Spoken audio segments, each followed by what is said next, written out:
Okey guys, sebelum tu jangan lupa klik like, komen dan save video ni. Okey, hari ni kita nak review package combo untuk permulaan ikan laga, ikan gapi, ikan moli, ikan cana, ikan air tawar di Malaysia boleh menggunakan black water dengan garam biru. Ni untuk kita bagi korang set combo terus. So tak payah pening-pening nak beli satu-satu barang.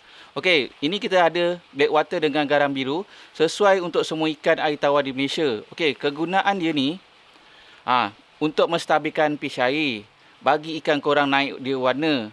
Okey, bagi ikan korang relaxing. Bagi ikan korang macam relax-relax, tak ada nak seseh berenang tak tentu hala tu. Okey, cara guna dia sangat mudah. Okey, untuk lepas tu dia punya garam biru ni, garam biru ni untuk menghilangkan bakteria dia. Bakteria air pipe yang baru korang letak. Okey, cara guna dia sangat simple. Okey, cara guna dia memang sangat mudah guys. Okey.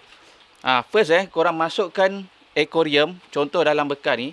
Okey, contoh bekas aquarium apa-apa saiz korang tak payah nak letak banyak-banyak. Letak sedikit pun dah cukup guys. Dia letak sedikit pun dah cukup. Korang buka paket ni. Lepas tu korang masuk dalam bekas ni. Dia letak sedikit sahaja guys. Okey. Korang letak sedikit sahaja. Kita tak perlu letak banyak-banyak.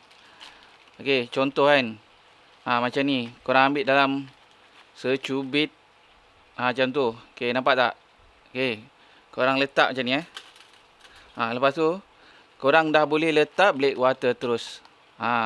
Cara pakai dia mudah je guys. So contoh korang buka ni, letak seberapa titik yang korang nak letak. Kalau letak lagi pekat itu lagi bagus lah. Kalau macam letak lagi pekat tu air dia lagi gelap. So kalau kita nak tengok-tengok ikan tak nampak sangat kan. So korang letak sikit pun dah cukup. Untuk package ni kita bagi set permulaan. Ini set ni paling berbaloi lah. Harga dia tak mahal. Berminat tekan dekat beg kuning. Untuk paket black water ni, okey, anggaran dia lebih kurang 3 jari. Okey, garam biru pun lebih kurang 3 jari. Okey, yang ni sesuai untuk semua ikan Kalau berminat tekan dekat beg kuning sekarang guys. Okey, semua ready stock guys. Beli package ni lagi berbaloi. Tekan beg kuning.